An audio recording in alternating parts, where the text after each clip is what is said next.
Welcome, everybody. Welcome to our first episode of talking about how AI is going to change the way that we work, and it's changing already the way that we work. And today I have a really special guest, a friend of mine, and also a professor, an entrepreneur, a traveler, and somebody that enjoys life every day in a sunny and beautiful place. Diego, if you want to maybe just introduce yourself, and then we'll kick off our talk about how AI is changing our workplace and the way that we're working. Hi, Gregor. It is amazing. It's a pleasure to be here. And I have to say, I'm teaching or I lecture in the university like 15 years ago. I started with marketing, innovation, leadership, entrepreneurship. But in the last 1 year and a half, I'm giving lessons related with AI in Madrid, Barcelona, different business schools. Now I'm here in a high school in Fuerteventura because I live in Fuerteventura. That is an amazing place with a sunny day that is today. And we are going to make a workshop here in 1 hour, just related with AI.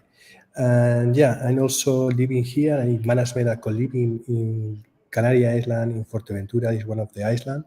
And we have here one of the best co-living in the world because this year we have received the best co-living in the world for digital nomads in the co-living awards that it was 2 months ago that they give us. And this is amazing. It's a place that is amazing that you could work here in remote. And we have people from different parts of the world, like from Germany, from Italy, that they are coming here, escaping from the bad weather of the winter, and they are traveling and also working here in our co-living and surfing. I remember you were in Amsterdam and you told me that you just won the award for best co-living and surfing. Well, that is exactly why I wanted to open this series with you, because who better than somebody that works with digital nomads and with people that have already adopted a new way of living and working. And that was kind of during the pandemic when this trend started, but it was not motivated by AI. Now, I think there is another shift that is happening in AI. Have you noticed or observed anything in the way that people are working in your co-living using AI tools, or being afraid about their job or something like that? Last week we did a workshop, and it was so interesting because in this workshop we also exchanged our ideas and what is the people is working with the AI. And I have to say that most of them are working with AI, and most of them, 80%, they pay also one AI. For example, most of them they are paying OpenAI, and also they are working with this. I have to say that most of them they are working in marketing, also developing. So if they are not using, they are in another. They cannot have more effective work than the others. So most of them they are working here, and they are using a lot the AI. You said something very interesting about everybody, 80% of them is paying for AI. I was thinking about this, that how much money are we giving today to AI, which is a must? And in the future, how much is this number going to increase? Because right now it's a must to pay for ChatGPT or one of these AI because it makes you really more productive. But with all of these other tools that are available and that can already make you a better coder, a better marketer, a better designer, a better musician, how much of our revenue is going to go into AI tools, and how dependent are we going to become on these tools? Okay, I have to say that the 80% is here because if most of the people is working in marketing and developing, but it's not normal. It's in the other way. It's the 20% that the population normally using the GPT or paying another model. But I have to say that it means that the 20% of the productive in some point, I guess, if you are using AI in this moment, in the moment that we have right now, I don't say in the future because in the future it will change, is that you have 20%. It means that you have 1 day free. You could have 1 day free, or you could want another day to productivity, to create another things. And this is amazing too. And I have to say that most of them, and even in our team, we have, I pay for the Coliving and Surfing, I paid one of the OpenAI, and also I have my private account, and also in my team, that we are 5, 3 of them, they pay also. So we have our Coliving and Surfing account, they own my team have, and they own the account, and also me. So it is That's quite a high fee if you consider like other productivity tools that you might be using, like Office or I don't know, whatever CRM that you might be using. That summed up, it's a pretty high cost, and it can only increase. The prices are not going to go down. They're going to release new features, better models, a little bit like Netflix, meaning that yeah. now the pricing of Netflix is $20, not $11 like it used to be because of. But Gregor, it's something so cheap. If you compare $20 is okay for some people is a lot, but $20 it means that is the 20% of the productive is amazing. I could say that I give you $20 in my team, use it because otherwise 20 euros is nothing. It's nothing. It's nothing if you compare the productive that you became. So I guess if you don't have an account, paid in the account is something that you are losing a lot of things. The people that come to your co-living and surfing, what kind of profiles are these people? Most of them, okay, we have marketing profiles, and we have also people who develop and developers. And some of them they are in the accountants, but not of them. The most of them are marketing people and developers. And there is 10% or something like that. And now we have 2 persons that they are accountants, also working in the account department. But yeah, it's marketing and developers. And have you noticed other tools that they might use apart from ChatGPT? Yeah, the marketing people are using AI, but in the tools that they are using is inside the AI. So they are using a lot. For example, in my team, is something I have one guy that is the new guy who is taking care about the marketing. He's also using all the time ChatGPT for sure. But another like Canva, in Canva inside we have also AI and also in the in Photoshop. So he's using also these kind of things, and I say, wow, it's amazing that you was also not only using ChatGPT, but most of them I have to say ChatGPT is the most trendy and the most useful. I have to say. Are people afraid, or do your colleagues or the people in the co-living are kind of afraid, embrace it with pleasure, curiosity? What is your perception about this? In some point is like you say, a little bit curiosity, and they discover and they say, okay, I could do most this task I could do it in less time. But on the other hand, the German people is something, all of them, no? But the German people are so scared about the privacy because German is also thinking about privacy. And I have to say that, we need to talk all the time. Okay, what about if I give all my numbers, all my data, all my okay, but even they are thinking about that. But I have to say that it's one of the things that they are scary a little bit about this. Scared because they feel that their job is going to be replaced by AI and that there is going to be no other jobs that they can do, or scared because they don't feel like learning new technologies or new skills? It's scary because they think that what is going on is I share my data with the AI. Are the models training with my data is one of the things, and if because some of them they have their own business and they are scared about that. The Yeah. people who is the employees is scared a little bit that okay, is my box that name or my chef doesn't know that I'm also using this, and if it is more productive they will give me more. Or this is the thing, this is the other is another mentality. But the people who have their own company or they say, wow, what is going on with the models? Are they training with my data? I don't want to give them my data. This is the thing. Let me ask you a more direct question. What do you think? How do you think work is going to be impacted in the very near future, 6 months to 1 year right now?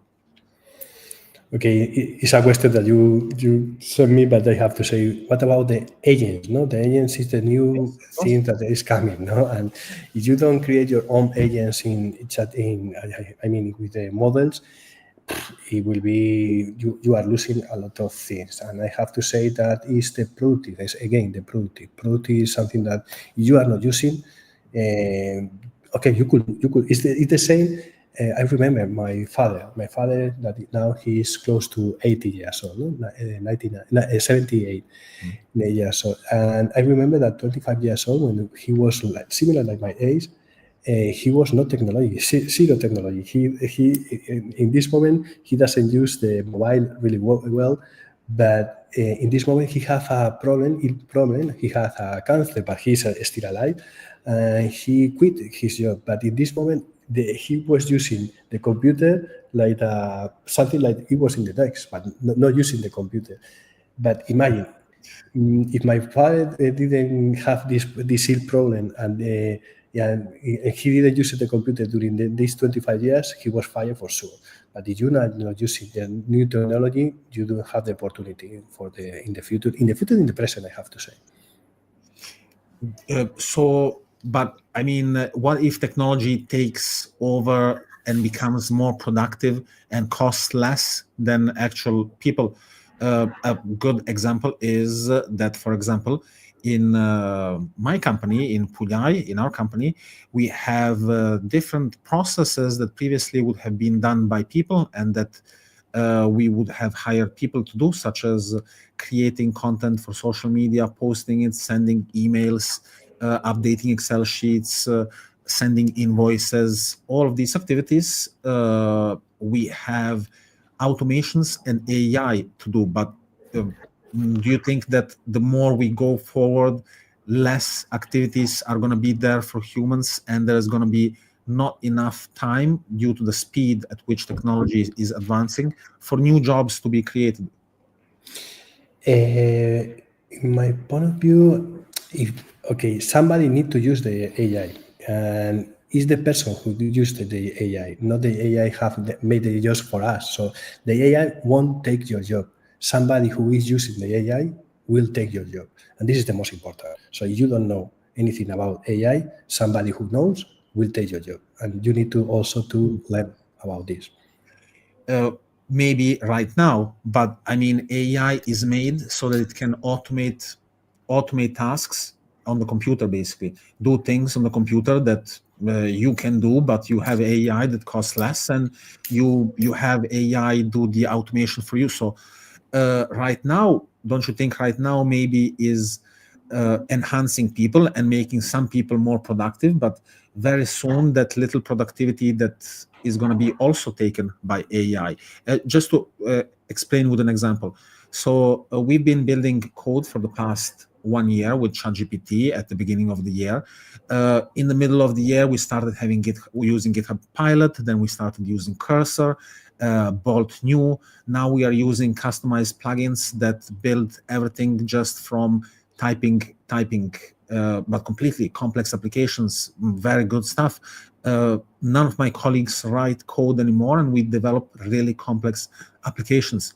So 90% of the work has been automated already in a very, very short amount of time. Maybe if you ask me in the beginning of the year, I would say, yeah, you go to ChatGPT, you ask it what you want, you copy paste the code inside of Visual Studio, and then you maybe started using another tool that would do autocomplete for the functions. And now we are at the point where we type in the application we want to build or the functionality, and the code is generated in front of our eyes. The code is tested in front of our eyes. It's launched. The terminal output is read by the AI and self-correcting, and the application is working. And we are just standing right now. What we are doing is you have to know a little bit about infrastructure to guide it in the right direction, but you're not writing a line of code. You're just guiding it in the right direction, and you're clicking next for the different things to finish.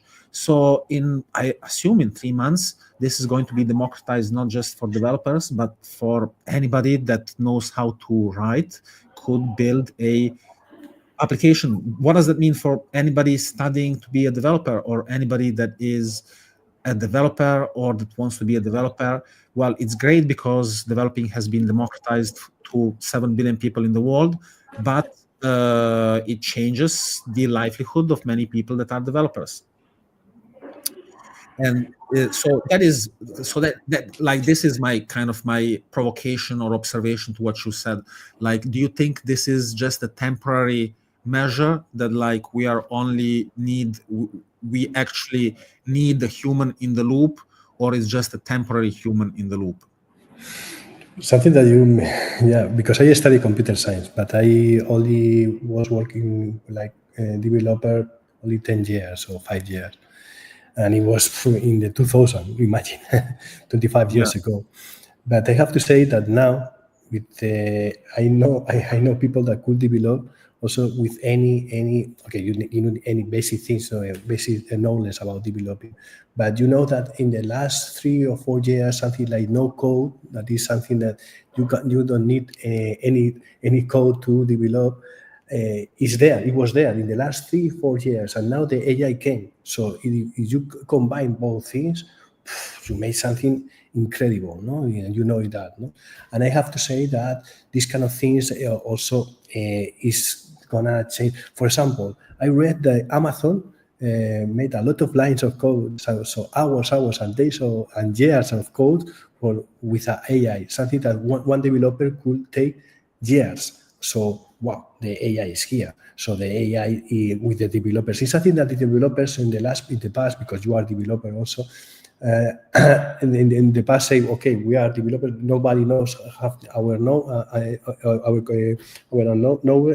knowledge. So, but now everybody could take this, and this is amazing. Democratizing the develop is something that I love. I love because it's something that could happen, and not could happen. It's happened. It's different. It's happening now, I guess. But it's just as it's happening to developers, it's happening to marketers, to professors, to doctors, Professors, yeah. to content creators. I've just seen a video tool that actually does what we've been promised like for a long time, of actually AI coming up with a prompt and actually creating 6 to 16 minutes videos, all generative AI content, which is just amazing. It looks like a Netflix show that you could absolutely watch, and it's with the colors and the voice and the tone, and it looks like you could never get enough of it.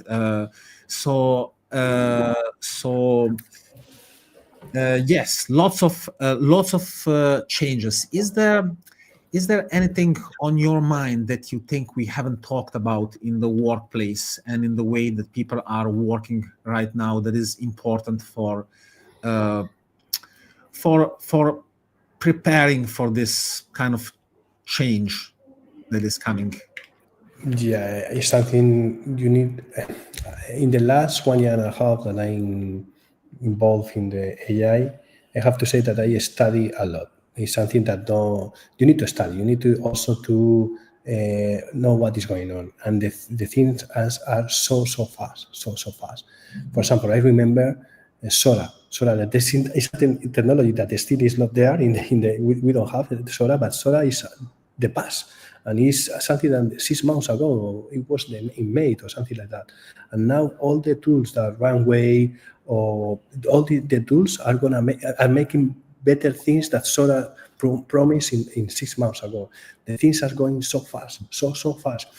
How the models are training, how the models this training how are better in the response that they give us to us, and this is something that goes so fast.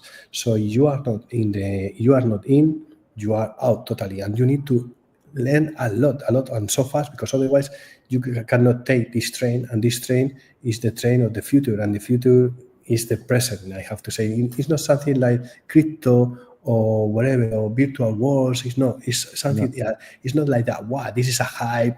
Yeah, this is a hype because it's the hype in the moment, but it's not something similar like it will change our world. Our world that you mentioned it is something like marketing. People, like not only developers, marketing. Everybody is affected. Financial people, everybody is affected. So if you are not learning the the AI, you are losing the train. But very well said. Stay curious. And just on that point, before we wrap up today's session, I want to remind everybody that we're going to be doing a very cool event, a bootcamp in Fuerteventura, where we're going to be doing 5 days of intensive AI training, through which we're going to learn prompt engineering, low code, no code, building AI applications, and coding with AI, so that we don't have to write ever a single line of code. And finally, we will wrap it up with having built our own AI solution that can be with any complexity that we imagine. So Diego is going to be hosting the event at Coliving and Surfing, which is I invite everybody to check out the links that are provided down below. We are leaving a link to the event and also to the place. It's really a unique experience. We are trying this new format. There is little spaces still available, so I remind everybody to register soon, better than later. And I hope to see everybody in Fuerteventura in January, and hopefully in other sessions as well. Diego, thank you so much for taking the day. I know you are teaching right now, and you are going back to the training AI, training the new generation on AI. I hope you don't train them how to code, because No, it's marketing. Today is marketing. Is with the marketing. Okay. Yeah. Okay. All right. Okay, cool. Awesome. Well, thank you so much for being my first guest. I really appreciate your time.